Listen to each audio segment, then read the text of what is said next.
Hello, my name is Josh Atkinson, and you have once again stumbled upon my oil painting YouTube channel. Before I get started with today's video, I'd like to ask everybody to hit the like button, the subscribe button, and the notification bell to help with the algorithm. But on the topic of semi-sentient, intangible, digital, electronic, whatever things that I don't understand that control all of our lives now, today I'll be talking about how to use AI ethically in your art practice. The TLDR is you can't. There is no ethical use of AI in art or in any other field. So I'll be talking about how I made this portrait. It is a portrait of something that was generated by AI, but I did not, uh, whatever the word is, I didn't click the buttons to generate the AI image. This is from like a YouTube video about AI being used to make background actors or something. So it was pre-existing, hence it is ethical, and that's the only way to do it. Okay, so on to the time lapse. Okay, so here's our source image, our AI-generated grandma.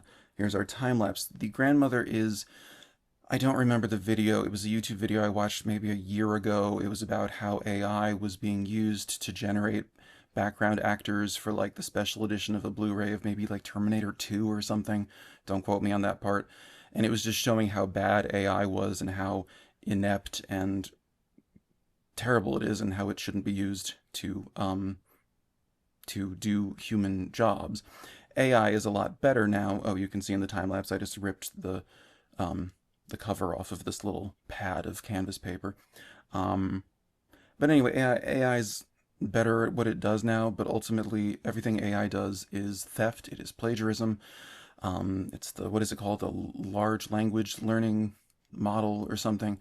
So it's fed art, writing, filmmaking made by humans, um, and it recombines those multitudinous elements to create things that some people on Instagram are now calling their original art.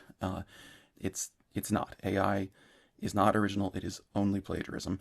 So that's a big issue. This is pre-existing AI, so I felt comfortable using it. I will never generate AI for the reason that I just described, in addition to the fact that it's using up the Earth's fresh water supply because all of the processors used in AI need to be cooled, and because it is also, in addition to stealing artists' work and our government not caring about that because despite the copyright and trademark violations, all America is concerned with, the elite America is concerned with, is that we figure it out better than China or Russia or whoever it is this week. So that's another reason. And lastly, it is being used by these corporations to not have to pay artists. So like Coca-Cola got in big trouble because they made an AI, polar bear Christmas commercial, and everyone lost their minds about how creepy it looked. And of course, that's all that the media covered. But the bigger issue is not the uncanny valley that you get from looking at AI. It's the fact that human animators now didn't get paid. And it's not like Coca-Cola took that money and gave it to charity. They gave it back to their shareholders. Okay, so this is an art channel, but I have opinions about AI. Actually, no, I don't have opinions about AI. I have facts. Everything I just said was a fact. In part, I'm making this video because a lot of recent portraits I was trying to do crashed and burned. It seemed that all I could paint in December was Christmas trees and Christmas bows and stuff like that, which is great.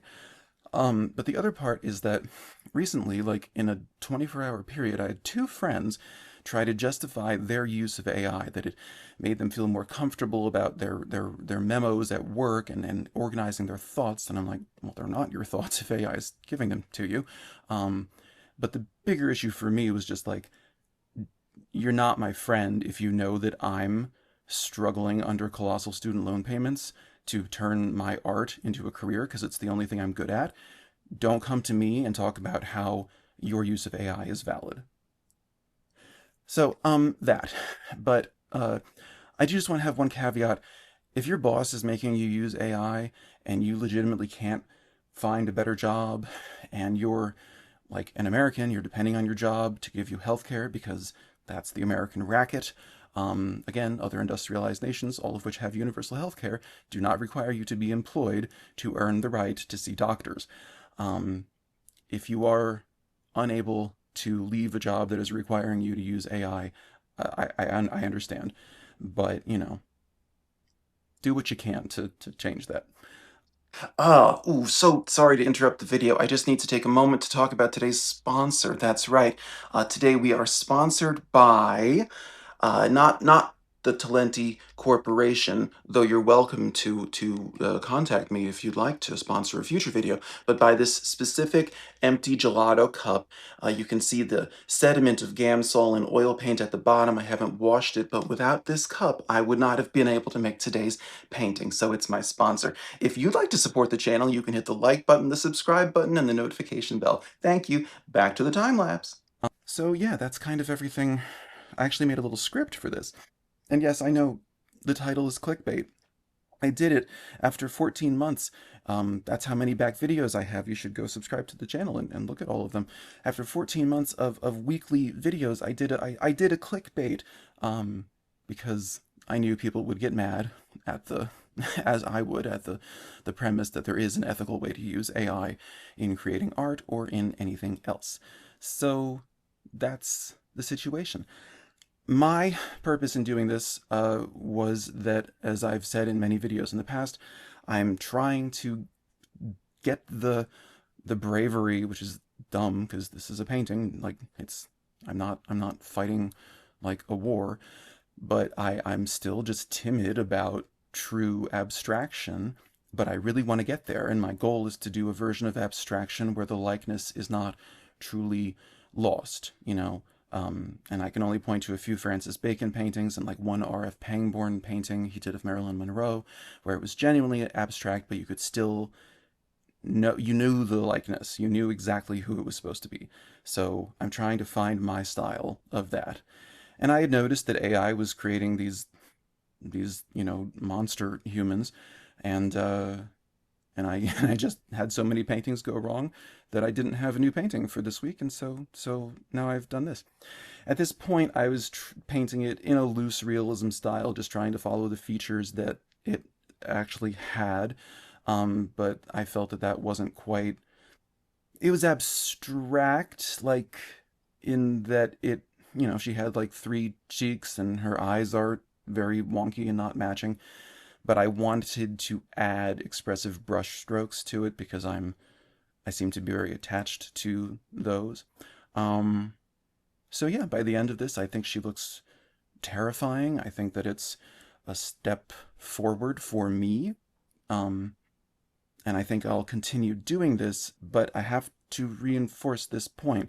If you want to do this, because I'm certainly not the first person to think of it, please do not go to ChatGPT or whatever the art AI is, I don't know, and ask it to create something new for you to work from. There is AI everywhere. I can't get away from it on Instagram. Oh, and one last thing. I've noticed that YouTube boosts my views by hundreds every time I say this particular sentence. So, YouTube is burying my videos. Oh well, there's nothing I can do about it. So, hopefully, the AI that is listening to this video to make sure that it's corporate friendly, advertiser friendly, has now heard that sentence and will share the video. These are some detail shots. It is 9 by 12 oil painting on a sheet of canvas.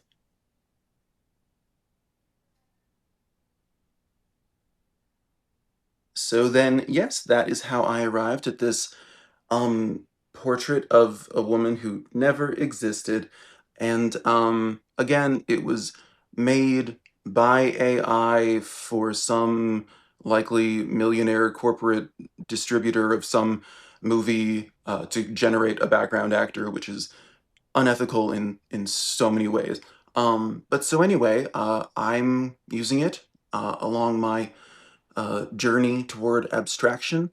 Do I think this is abstract? I kind of think maybe this is abstract. My previous paintings I would call distorted, but this might be abstract, and I'm really happy with it. It's gnarly. Anyway, if you enjoyed today's video, but maybe you're in the mood for more realism, check out last week's video for Christmas. It was about painting reflective surfaces like foil, the kind that you find in ribbons, or bows. Those are bows. Yeah, and otherwise, I'd like to say thank you to the handful of new subscribers. I think I'm at 315. The goal would be to hit 1,000 by the end of 2025, assuming civilization still exists at the end of 2025. So that's everything I can think to say. I hope you have a wonderful week. I will see you in 7 days with, I think, another portrait, but who knows? All right, until then, have dessert. I don't know. Bye bye.